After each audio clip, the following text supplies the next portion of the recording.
हमारा तीसरा कार्यकाल बहुत बड़े फैसलों का होगा। वो पोस्चर इसलिए है कि उन्होंने सरहद पार करके पाकिस्तान को दो हिस्सों में काटना है और पाकिस्तान के बड़े बड़े इलाकों पर कब्जा करना है। पाकिस्तान में जो कुछ ये दुश्मन पाकिस्तान के खिलाफ कर रहा है वो एक मजहबी नजरिए के तहत कर रहा है। उन्होंने अपनी नई पार्लियामान जो बनाई है, जहां पर बैठ के उन्होंने अभी ऐलान किया है कि वो कश्मीर को भारत का हिस्सा बनाएंगे, वहां उन्होंने अखंड भारत का नक्शा लगाया है। प्रधानमंत्री नरेंद्र मोदी के इस बयान ने पूरी दुनिया में हलचल पैदा कर दी है। पीएम मोदी ने कहा कि वो तीसरे कार्यकाल में बड़े फैसले लेने वाले हैं। ये बयान सुनते ही पाकिस्तान के प्रधानमंत्री और पाकिस्तान के आर्मी चीफ के पैरों के नीचे से जमीन खिसक गई। हम लोगों ने बहुत बड़े बड़े कारनामे मारे, बड़े बड़े कारनामे सरंजाम दिए, बड़े बड़े हमने तीर मारे हैं, लेकिन एक तीर हमने ऐसा मारा है जो ऐसा इंडियंस को चुभता है कि वो बेचारे कुछ नहीं कर। उसने स्टार्ट लिया कि हर किसी की ख्वाहिश होती है लेकिन करता कोई कोई है।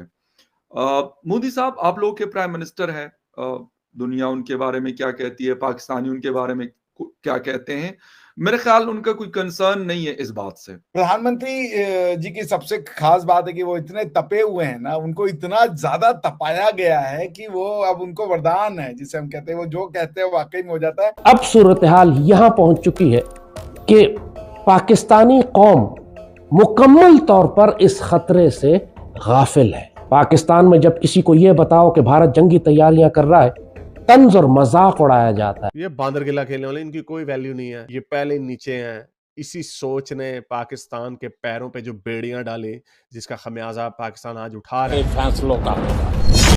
लेकिन यहाँ ध्यान देने वाली बात यह है कि पीएम मोदी ने यह बयान किसी इंटरव्यू या रैली में नहीं दिया, बल्कि संसद में खड़े होकर दिया है। संसद में जो कहा जाता है वो बाकायदा रिकॉर्ड होता है।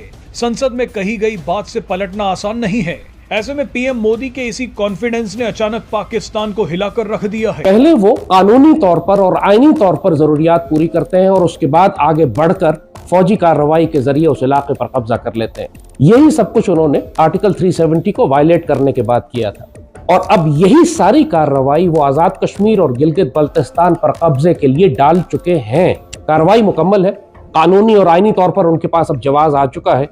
अब वो पूरी दुनिया में ये एक जवाब बना चुके हैं कि वो आजाद कश्मीर और गिलगित बल्तिस्तान भारत का हिस्सा है। भारत की पार्लियामान ने उसको तस्लीम कर लिया है, सीटें मुख्तस कर दी हैं, आइन में तब्दीली हो चुकी है। लिहाजा अब सिर्फ जंगी कार्रवाई की जरूरत है और उसके लिए उनकी फौजें पहले ही हमारी सरहदों के बिल्कुल साथ आकर खड़ी हो चुकी हैं। ये बात तो कांग्रेस के लीडर्स भी कह रहे हैं कि अगर नरेंद्र मोदी की हुकूमत इलेक्शन से पहले पाकिस्तान के किसी इलाके पर कब्जा कर लेती है या गिलगित बल्तिस्तान या कश्मीर को भारत का हिस्सा बना लेती है, तो फिर दुनिया की कोई ताकत उसको अगला इलेक्शन जीतने से नहीं रोक सकती।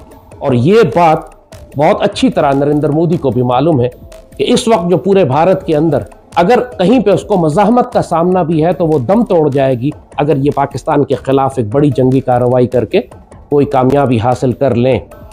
और जैसे कि कहा कि अब सूरत हाल यहां पहुंच चुकी है कि पाकिस्तानी कौम मुकम्मल तौर पर इस खतरे से गाफिल है। पाकिस्तान में जब किसी को यह बताओ कि भारत जंगी तैयारियां कर रहा है, तंज और मजाक उड़ाया जाता है कि आप बहुत अरसे से सिर्फ ये चूरन बेच रहे हैं कि भारत हमला करने आएगा, आज तक तो उसने किया नहीं। लेकिन भारत के इंतखाबात अब सर पे हैं, भारत की जंगी तैयारियां मुकम्मल हैं, उसकी नॉर्दर्न कमांड, उसकी सदर्न कमांड और साउथ वेस्टर्न कमांड बिल्कुल डिप्लॉयड है हमारी सरहदों के साथ। पिछले 1.5 साल से मुसलसल हर हफ्ते वो डिवीजन और कोर लेवल की एक्सरसाइजेस कर रहे हैं। दुनिया का हर हथियार उन्होंने तजुर्बा करके देखा है। जदीद टेक्निक्स जंग करने की, यूक्रेन जंग से, और इसराइली टेक्निक्स जो वो गाजा में इस्तेमाल करने की कोशिश कर रहा है, और उनके हथियारों की जो परफॉर्मेंस है उस सब के मुताबिक अपने आप को वो तरतीब देकर पाकिस्तान के खिलाफ मुनज़्ज़म हो चुके हैं। डॉक्टर साहब, मतलब मैंने स्टार्ट लिया कि हर किसी की ख्वाहिश होती है लेकिन करता कोई कोई है। मोदी साहब आप लोग के प्राइम मिनिस्टर है, दुनिया उनके बारे में क्या कहती है, पाकिस्तानी उनके बारे में क्या कहते हैं, मेरे ख्याल उनका कोई कंसर्न नहीं है इस बात से कि मेरे बारे में कोई क्या कहता है। उनका कंसर्न सिर्फ एक है कि हाँ मैं जो कह दूं वो हो जाए और वो करना है। क्या कहेंगे इस हवाले से कि थर्ड, यकीन करें मैं मतलब इज नॉट और प्राइम मिनिस्टर, आपके प्राइम मिनिस्टर हैं, हमारे एक नेबरिंग कंट्री है, हमारे एक साथ की कंट्री है जो एक साथ हुआ करते थे आज से 77 साल पहले, लेकिन मैं पाकिस्तान में बैठ के मुझे यकीन है कि उन्होंने कह दिया तो करके दिखाएंगे। आप लोग क्या सोच रहे होते हैं कि मेरे ख्याल में आपका यकीन तो मेरे से ज्यादा होगा। नहीं, बिल्कुल देखिए, प्रधानमंत्री Modi is a master at delivering thing. वो लीडर हैं, वो सच्चे लीडर हैं, कॉन्फिडेंट आदमी है, he knows how to get work done, ठीक है ना। और गिवन कि इंडिया एक डेमोक्रेसी थी, पॉलिसी पैरालिसिस जब प्रधानमंत्री साहब आए थे 2014 में, तो इंडिया पॉलिसी पैरालिसिस का शिकार था। किस डायरेक्शन में जाना है ये कुछ पता नहीं था लोगों को। बहुत बड़े मतलब समझ लीजिए प्रोजेक्ट्स में प्रॉब्लम होते थे, प्रोजेक्ट शुरू होता था तो ओवर कॉस्ट हो जाती थी, कॉस्ट ओवररन हो जाता था, बहुत कुछ फिनोमिना थे। मोदी जी ने आके भारत का रुख चेंज कर दिया। दिस इज एक्सेप्टेबल, ये तो हम दिखता है हमें।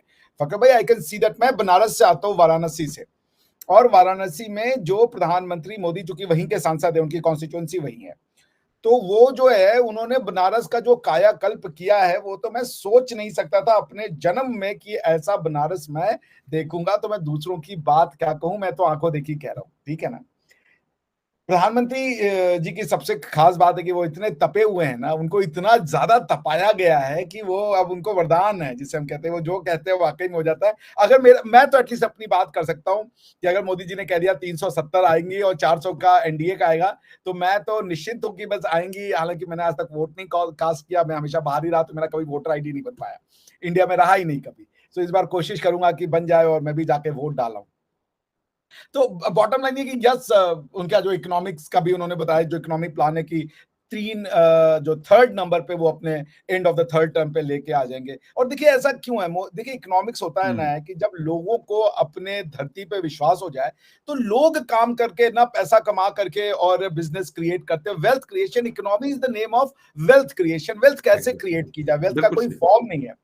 प्रधानमंत्री मोदी जी ने कल एक बहुत बड़ी बात कही थी, जब मैं उनका अभिभाषण सुन रहा था, राष्ट्रपति जी के बजट अभिभाषण के बाद में। उन्होंने कहा कि मुझे अपने 140 करोड़ लोगों पे विश्वास है, and this is the reason he is giving guarantee कि थर्ड लार्जेस्ट इकोनॉमी हो जाएगी, क्योंकि मोदी जी थोड़े बनाएंगे इकोनॉमी तो हम आप जैसे लोग मिलकर बनाएंगे।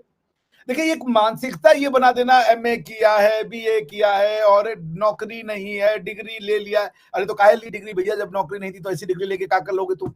भैया नौकरी देने के लिए किसी को तो साला बिजनेस का काम शुरू करना पड़ेगा ना। सभी नौकरी चाह रहे हैं तो बिजनेस कौन करेगा? तो ये जो सोशलिस्ट माइंडसेट था ना कि स्टेट जो है वो सारा कुछ बिजनेस करेगी, सबको छोटा छोटा सा वो मतलब सैलरी दे करके और गरीबी के एकदम हल्का सा ऊपर रखेगी कि हमें चीजें सस्ती है, मगर उसको हैप्पीनेस और प्रोस्पेरिटी देखने को नहीं देगी। The idea of socialism failed. मैं इंटरनेशनल इन्वेस्टमेंट लॉ का प्रोफेसर हूं, मैं जानता हूं the idea of socialism failed. कोई भी सोशलिस्ट इकोनॉमी परफॉर्म नहीं कर पाई।